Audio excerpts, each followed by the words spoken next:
স্বাগত ডিবিসি সংবাদে আপনাদের সাথে আছি আমি জান্নাত সাথী। অন্তর্বর্তী সরকারের প্রধান উপদেষ্টা ডক্টর মোহাম্মদ ইউনূসের নেতৃত্বে জাতীয় ঐকমত্য কমিশনের সঙ্গে রাজনৈতিক দলগুলোর প্রথম বৈঠক আজ। এর মধ্য দিয়েই সংস্কার কমিশনের সুপারিশের ৬টি প্রতিবেদন নিয়ে রাজনৈতিক দলগুলোর সঙ্গে আলোচনা শুরু হবে। বিকেল ৩টায় রাজধানীর ফরেন সার্ভিস একাডেমিতে বৈঠকটি অনুষ্ঠিত হবে। জাতীয় ঐকমত্য কমিশনের এই বৈঠকে বিএনপি মহাসচিব মির্জা ফখরুল ইসলাম আলমগীরের নেতৃত্বে একটি প্রতিনিধি দল অংশ নেবে বলে জানানো হয়েছে দলটির পক্ষ থেকে। এর আগে বুধবার প্রধান উপদেষ্টার অনুমতিতে সবগুলো সংস্কার কমিশনের সুপারিশ বিবেচনায় নিয়ে জাতীয় ঐকমত্য কমিশন নামে কমিশন গঠন করে প্রজ্ঞাপন জারি করা হয় মন্ত্রিপরিষদ বিভাগ থেকে, যার সভাপতি প্রধান উপদেষ্টা ডক্টর মোহাম্মদ ইউনূস।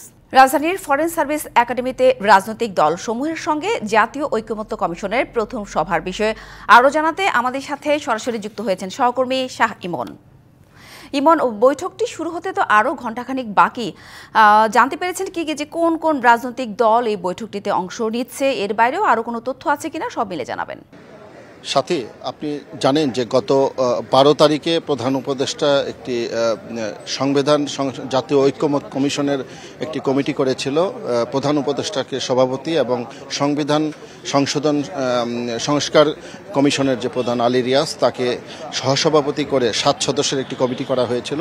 যে কমিটির সদস্যরা আজকে তাদের কার্যক্রম মূলত আনুষ্ঠানিকভাবে শুরু করছে এবং তাদের যে সংবিধান এবং সংস্কার কমিশনের যে কার্যক্রম তা কিভাবে এই সংস্কার কমিশন কাজ করবে বা ভবিষ্যতে এগুলো বাস্তবায়ন করা হবে, এই কারণে রাজনৈতিক দলগুলোর সাথে একটি মতৈক্যে পৌঁছানোর জন্য আজকে মূলত এই বৈঠকটি আয়োজন করা হয়েছে প্রধান উপদেষ্টার নির্দেশনায়। প্রধান উপদেষ্টার সাথে এই কমিটি আজকে মূলত বৈঠকে বসবে, যে বিএনপি সহ জামাত সহ এবং 12 দলীয় জোট এবং বৈষম্যবিরোধী ছাত্র আন্দোলন এবং নাগরিক কমিটি, এই সবগুলো রাজনৈতিক দলের সাথে আজকে মূলত বৈঠকে বসবে ফরেন একাডেমিতে। এখানে 3টা থেকে এই বৈঠকটি শুরু হওয়ার কথা ছিল, 3টা থেকে 5টা। এখন পর্যন্ত রাজনৈতিক দলগুলোর তেমন কেউ আসেনি। 3টার আগ দিক দিয়ে হয়তো সবাই পৌঁছে যাবে, 3টার পরে হয়তো এই কার্যক্রমটি শুরু হবে। মূলত এই বৈঠকের উদ্দেশ্য প্রধান উপদেষ্টার প্রেস উইং থেকে যেটি জানানো হয়েছিল যে এই বৈঠকের যে রাজনৈতিক দলগুলোর সাথে আলোচনার মাধ্যমে যে সংবিধান সংস্কার কমিশন থেকে শুরু করে যে 6টি সংস্কার কমিশন করা হয়েছে, সেই সংস্কার কমিশনগুলো কিভাবে ধাপে ধাপে এই কার্যক্রমগুলি বাস্তবায়ন করবে, এইটি নিয়ে একটি মতবিরোধও ছিল। বিশেষ করে বৈষম্যবিরোধী ছাত্র আন্দোলন এবং নাগরিক কমিটির পক্ষ থেকে বলা হয়েছিল যে পুরোপুরি সংস্কার শেষ করে তারপরে নির্বাচনের কথা, কিন্তু বিএনপি সহ জামাত সহ বিভিন্ন রাজনৈতিক দলগুলোর পক্ষ থেকে বলা হয়েছিল যে খুব সীমিত এবং আশু যে করণীয় রয়েছে সংস্কার, সেগুলো সম্পূর্ণ করে আসলে নির্বাচনের দাবি। তো এই যে মতানৈক্য, এই মতানৈক্যগুলো ঐক্যমতে পৌঁছানোর জন্যই মূলত আজকের এই বৈঠক। তো 3টার থেকে এই বৈঠক শুরু হবে। এখন 2-1 করে বিভিন্ন রাজনৈতিক দলগুলোর যারা রয়েছে প্রতিনিধি দল, তারা আজকে আসবে। নিশ্চয়ই এমন, আপনি থাকুন, আপনার কাছ থেকে আমরা নিশ্চয়ই বৈঠকটি শুরু হলে আরও তথ্য জানব। ধন্যবাদ। স্থানীয় নয়, সবার আগে হতে হবে জাতীয় নির্বাচন, এমন দাবি করেছেন বিএনপির নেতারা। তারা বলেন মুক্তিযুদ্ধ বিরোধীরাই জাতীয় নির্বাচনের আগে স্থানীয় নির্বাচন চায়। সকালে রাজধানীর স্থপতি ইনস্টিটিউটের উদ্যোগে আয়োজিত গোল টেবিল বৈঠকে এসব কথা বলেন দলটির সিনিয়র যুগ্ম মহাসচিব রুহুল কবির রিজভী। তিনি আরও বলেন নির্বাচন নিয়ে বিলম্ব করলে অন্তর্বর্তী সরকার প্রশ্নবিদ্ধ হবে। এদিকে সকালে জাতীয় প্রেসক্লাবে দেশের বর্তমান সংকট ও গণতন্ত্রের ভবিষ্যৎ শীর্ষক আলোচনা সভায় বিএনপির ভাইস চেয়ারম্যান শামসুজ্জামান দুদু বলেন মুক্তিযুদ্ধের বিরোধিতাকারীরাই জাতীয় নির্বাচনের আগে স্থানীয় নির্বাচন চায়। জাতীয় ইলেকশনের আগে স্থানীয় ইলেকশন করতে হবে। খুঁজে খুঁজে দেখবেন এই কথাগুলো যেখান থেকে বেরিয়ে আসছে তার 71 সালে মুক্তিযুদ্ধের সময় পাকিস্তান টিকিয়ে রাখতে চাইছে। আগে তো এরা ইসলামী বিপ্লবের কথা বলতো, এখন সেই বিপ্লব বাদ দিয়ে ভোটের রাজনীতিতে আসছে। ভোটটাও যাতে সুষ্ঠুভাবে না হয় সেই বিধি ব্যবস্থার মধ্যে তারা দেশটাকে নিয়ে যেতে চাচ্ছে। ছাত্র জনতার আন্দোলনে ক্ষমতাচ্যুত শেখ হাসিনা ও তার দোসরদের বিচারের মুখোমুখি করা হবে বলে দৃঢ় প্রত্যয় ব্যক্ত করেছেন অন্তর্বর্তী সরকারের প্রধান উপদেষ্টা ডক্টর মোহাম্মদ ইউনূস। অপরাধীদের বিচার না হলে দেশের মানুষ এই সরকারকে ক্ষমা করবে না বলেও মন্তব্য করেন তিনি। সংযুক্ত আরব আমিরাতের রাষ্ট্রীয় ইংরেজি দৈনিক দ্য ন্যাশনালকে দেয়া সাক্ষাৎকারে এসব কথা বলেন তিনি। 11 থেকে 13 ফেব্রুয়ারি সংযুক্ত আরব আমিরাতের দুবাইতে অনুষ্ঠিত হয় ওয়ার্ল্ড গভর্নেন্স সামিট। আয়োজনে অংশ নেন অন্তর্বর্তী সরকারের প্রধান উপদেষ্টা ডক্টর মোহাম্মদ ইউনূস। সামিটের সময় আমিরাতের রাষ্ট্রীয় ইংরেজি দৈনিক দ্য ন্যাশনালকে সাক্ষাৎকার দেন ডক্টর ইউনূস। প্রধান উপদেষ্টা বলেন, ফ্যাসিস্ট শেখ হাসিনা ও তার দোসরদের বিচারের মুখোমুখি করা হবে। শেখ হাসিনা ও তার দোসরদের খুঁজে বের করে দেশে ফিরিয়ে এনে আইনের আওতায় আনা হবে। আর শেখ হাসিনাকে ফেরাতে ভারতকে আনুষ্ঠানিকভাবে জানিয়ে দেওয়া হয়েছে বলেও জানান ডক্টর ইউনূস। ছাত্র জনতার অভ্যুত্থানের মুখে শেখ হাসিনা পালিয়ে যেতে বাধ্য হয়েছেন। তিনি এখন ভারতে অবস্থান করছেন। তাকে ফিরিয়ে আনতে এরই মধ্যে ভারত সরকারকে চিঠি পাঠানো হয়েছে। দেশে ফিরিয়ে এনে তাকে বিচারের মুখোমুখি করা হবে। শেখ হাসিনার অপরাধের বিষয়টি জাতিসংঘ নথিভুক্ত করেছে এবং তার সরকার ও ঘনিষ্ঠ সমর্থকদের অপরাধের বিস্তর প্রমাণ রয়েছে বলেও জানান প্রধান উপদেষ্টা। অপরাধীদের বিচার করতে ব্যর্থ হলে দেশের মানুষ এই সরকারকে ক্ষমা করবে না বলেও মন্তব্য করেন ডক্টর মোহাম্মদ ইউনূস। আমাদের কাছে শেখ হাসিনা ও তার মিত্রদের অপরাধের অনেক প্রমাণ রয়েছে। জাতিসংঘের প্রতিবেদনেও তাদের অপরাধের বিষয়টি নথিভুক্ত করা হয়েছে। আমাদের অবশ্যই তাদের বিচারের আওতায় আনতে হবে, না হলে দেশের জনগণই আমাদেরকে ক্ষমা করবে না। Sanjida Islam Tonni, DBC news desk. Awami League সরকারের ক্ষমতায় টিকে থাকার আন্তর্জাতিক কৌশল ছিল বিডিআর হত্যাকাণ্ড, এমন মন্তব্য করেছেন অ্যাটর্নি জেনারেল মোহাম্মদ আসাদুজ্জামান। সকালে রাজধানীর এফডিসিতে বিডিআর হত্যাকাণ্ড নিয়ে আয়োজিত ছায়া সংসদে কথা বলেন তিনি।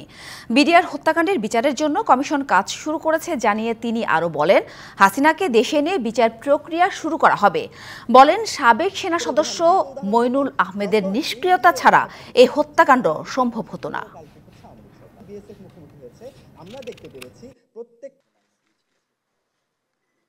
এটা আওয়ামী লীগকে ক্ষমতায় টিকিয়ে রাখার জন্য একটি ইন্টারন্যাশনাল কনস্পিরেসি ছিল।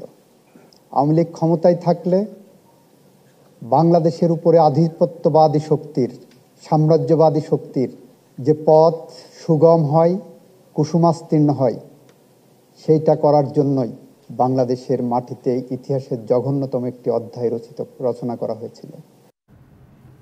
কিছুদিনের মধ্যে বাংলাদেশকে পুরো 1600 মেগাওয়াট বিদ্যুৎ সরবরাহ করবে ভারতের আদানি পাওয়ার। 3 মাস পর পুরো সরবরাহ পেতে যাচ্ছে বাংলাদেশ। যদিও বাংলাদেশ বিদ্যুতের দামে যে ছাড় ও কর সুবিধা চেয়েছিল তা দিতে রাজি হয়নি আদানি। রয়টার্সের এক প্রতিবেদনে আরও জানানো হয়, গ্রীষ্ম মৌসুমের আগে বাংলাদেশ পাওয়ার ডেভেলপমেন্ট বোর্ডের অনুরোধে আগামী সপ্তাহ থেকে পুরো বিদ্যুৎ সরবরাহে রাজি হয়েছে আদানি পাওয়ার। ঝাড়খণ্ডে অবস্থিত আদানি পাওয়ারের এই কেন্দ্র থেকে কেবল বাংলাদেশেই বিদ্যুৎ সরবরাহ করা হয়। আদানি পাওয়ার বিদ্যুৎ সরবরাহের বিষয়ে রাজি হলেও ঢাকার অন্যান্য অনুরোধ মানতে রাজি হয়নি। গত মঙ্গলবার আদানি পাওয়ারের সঙ্গে ভার্চুয়াল বৈঠক করে বিপিডিপি। বৈদেশিক মুদ্রা ঘাটতির কারণে বিদ্যুতের মূল্য পরিশোধে বিলম্ব হলে গত বছরের 31 আগস্ট বাংলাদেশে বিদ্যুৎ সরবরাহ কমিয়ে অর্ধেক করে দেয় গৌতম আদানির কোম্পানি। 1 নভেম্বর 800 মেগাওয়াট ক্ষমতা সম্পন্ন একটি বিদ্যুৎ কেন্দ্র বন্ধ করে দেয় তারা। শীত মৌসুমে বিদ্যুতের চাহিদা কমে যাবে, সে কারণে বাংলাদেশও বিদ্যুৎ সরবরাহ অর্ধেক কমিয়ে দেওয়ার অনুরোধ জানানো হয়।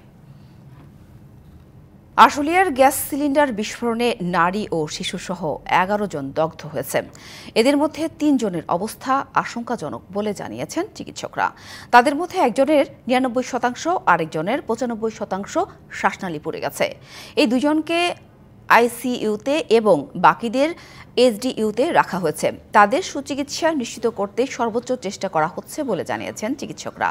এদিকে এখনও হাসপাতালে উদ্বিগ্ন সময় পার করছেন দগ্ধদের স্বজনরা। গতকাল রাতে আশুলিয়ায় শবে বরাত উপলক্ষে পিঠা বানানোর সময় গ্যাস সিলিন্ডার বিস্ফোরণ হয়ে নারী ও শিশুসহ 11 জন দগ্ধ হয়। আহতদের মধ্যে 4 জন নারী ও 3 জন শিশু রয়েছে।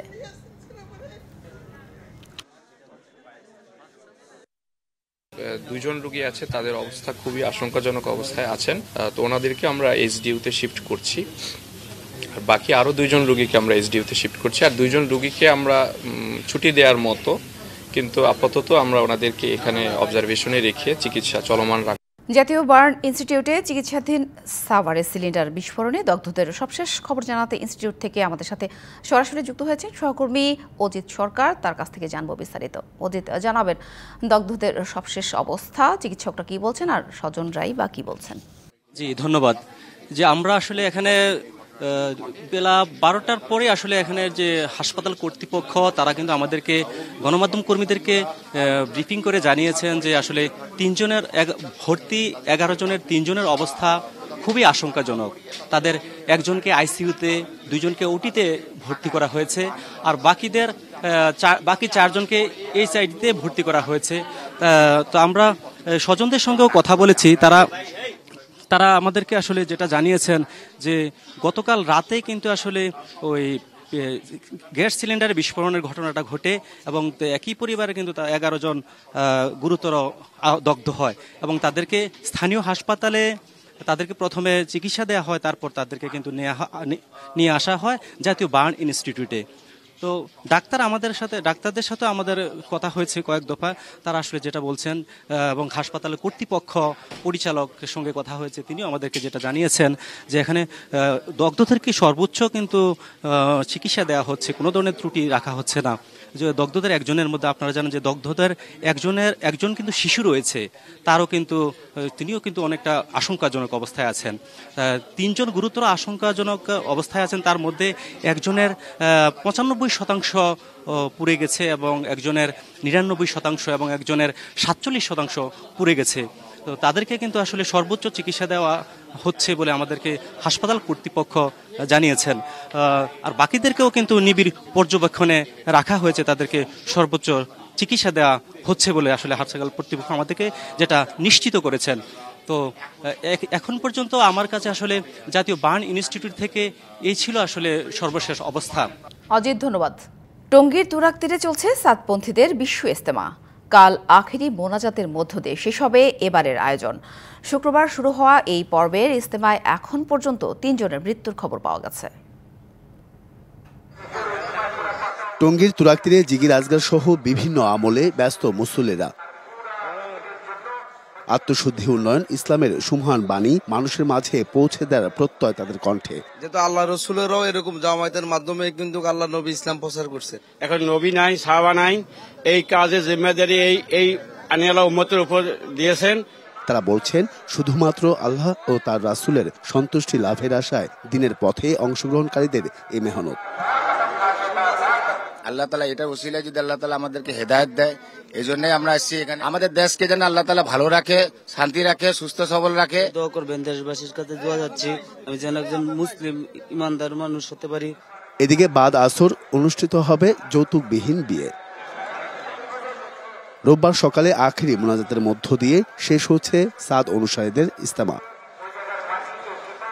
Ariful Islam, DBC news, Tongi, Gazipur.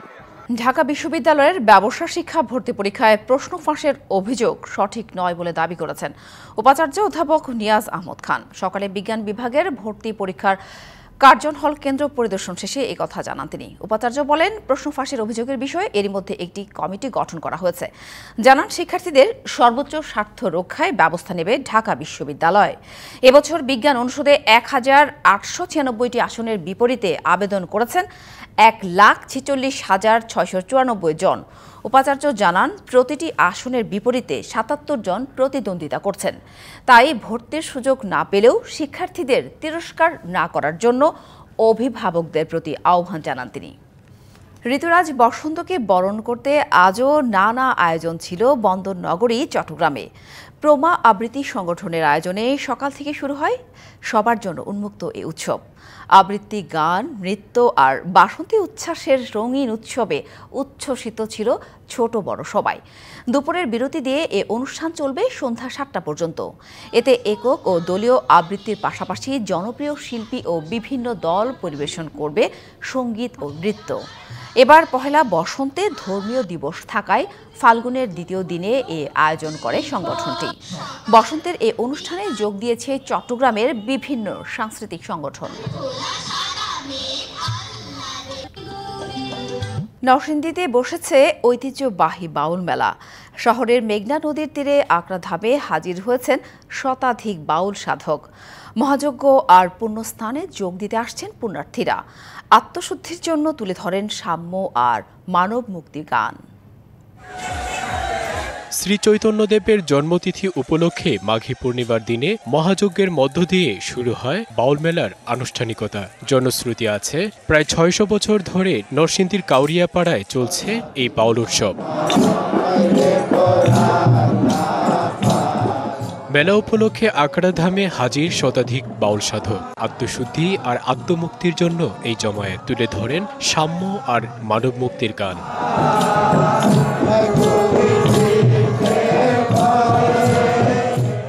বাউল উৎসব ঘিরে মেঘনার তীরে খাবার, খেলনা, আসবাবপত্র সহ বিভিন্ন জিনিসপত্রের পসরা নিয়ে বসেছেন দোকানিরা। আছে নাগরদোলা আর পুতুল নাচের আয়োজনও।